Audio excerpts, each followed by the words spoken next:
Sa mga balanga, welcome back to our channel. And for today's video, we'll be doing some reaction video about sa Jollibee, Kwentong Jollibee, Valentine series choice. I know it's too late, parang 1 week na ata since first silang nag-upload ng kanilang series, but let's just do this. By the way, if you're new to this channel, please do consider subscribing. Hit the subscribe button and the notification bell for you to be notified every time may upload po tayo na bagong video. And yes, by the way, I'm so sorry I cannot show multiple screens sa video na to, parang multiple clips.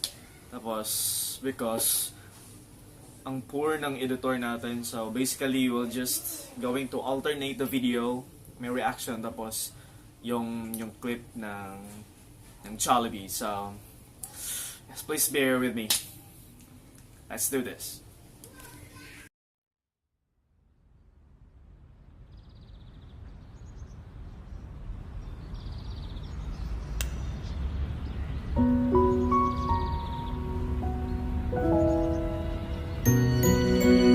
Lahat tayo naghahanap ng the one.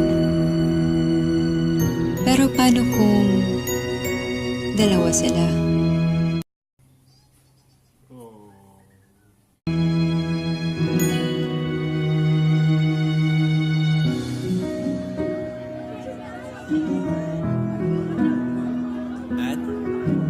Congratulations. Ang tagal na nung pinagsamahan namin ni Paul. All these years, he's always been there for me. Paul! Uy! Congratulations! Natanggap ako! Oh, favorite ko. Naku, paano presentation ko? Si Jay naman, bago lang sa buhay ko.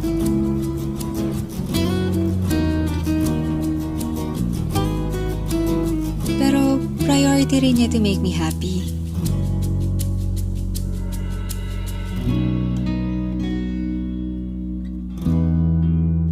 Thanks for the help and the burger. Sure, basta ikaw. Ann, do you trust me? Oo naman.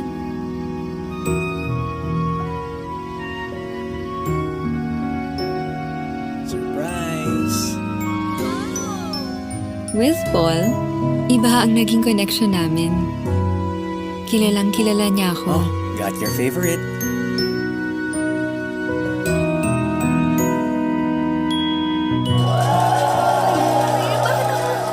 Kay Jay naman, somehow mas nakilala ko ang sarili ko.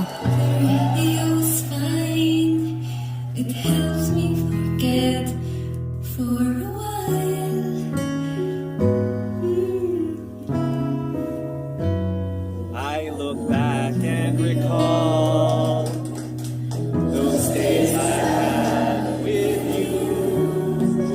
Sometimes I need a friend just to make it through another day spent without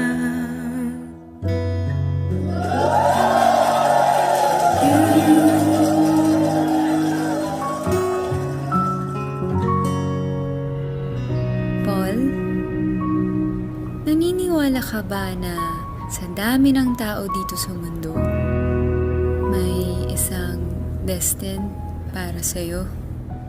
Oo naman. Actually, I'm looking at her.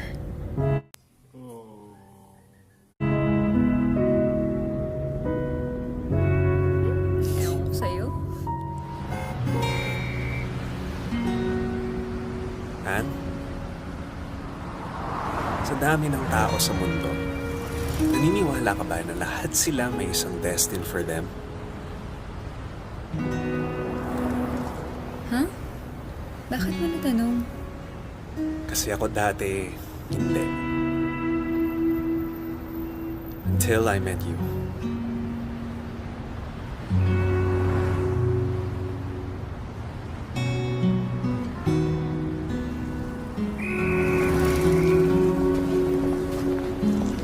Ann, tara!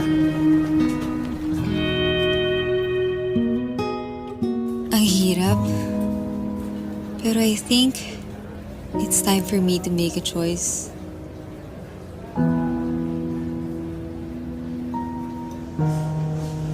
Hey. You okay?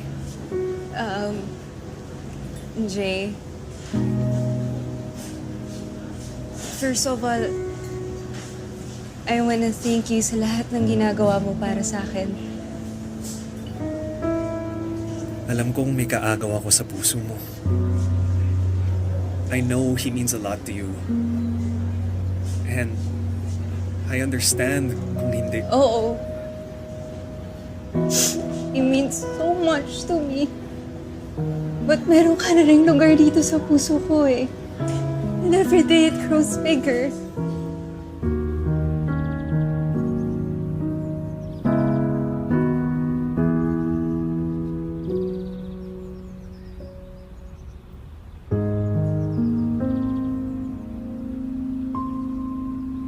Handa na ako to let go of the past. And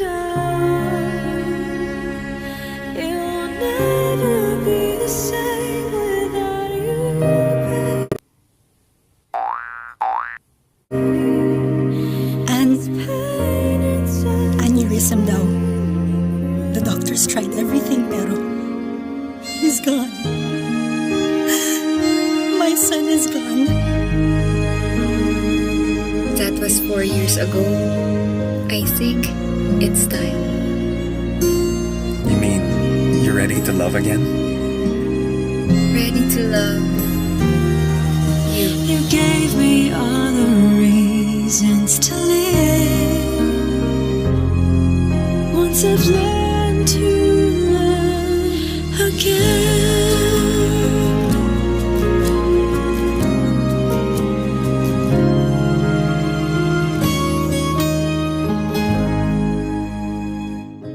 It's now time to do a quick reaction.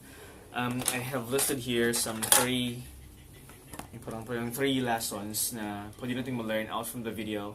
By the way, yes, salute to Jollibee kasi, of course, always naman talaga that their videos will really touch, move, and yes, we didn't see that coming. Although, napanood ko na siya last week.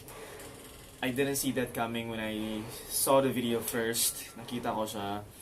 And it's, ano ba? Parang, ang galing ng story. At the same time, ang galing din ng mga lessons na pwede nating makuha out from the video. So, number one lesson that we can get is, ito, things will take time. Kahit ano yung suffering, ano yung pain mo ngayon. So, ano ba, you just have to feel it. You just have to feel it. And sabi nga ni diba, sabi nila that pain demands to be felt. Para bang you have to savor the pain until such time na parang mawala na siya. So, things will take time. It will really take time. Yung mga challenges natin ngayon, it's yung mga problema that will really take time, but in due time mawawala din siya, maaalis din siya. Second one is fall in love when you're ready. A lot of, especially millennials, fall in love kaagad. Ang bilis.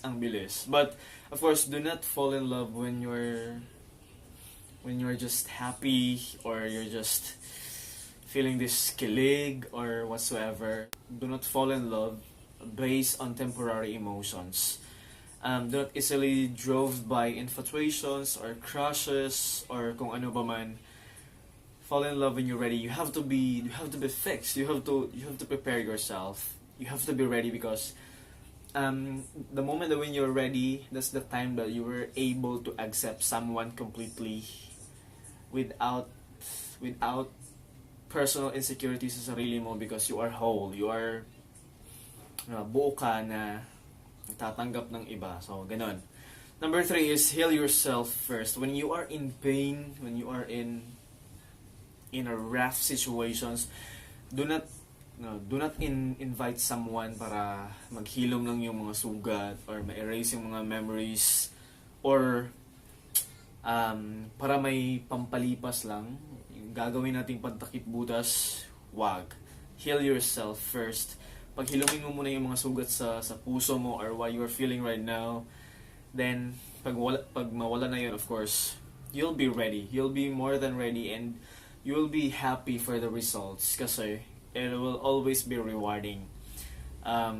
You wait for the perfect time that magiging buo uli yung sarili mo, or you wait for that right person to really complete or ano ba. But of course, pag hindi pa siya dating, of course, you have to heal yourself. You have to self-medicate yourself.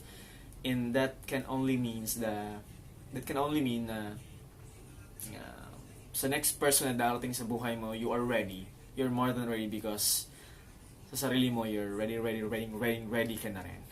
Okay?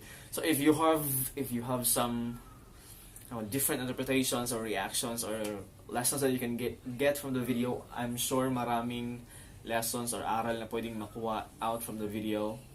You can comment down below. Ready ka na? Huh? Wait lang. Huwag mo ko iwan. Never.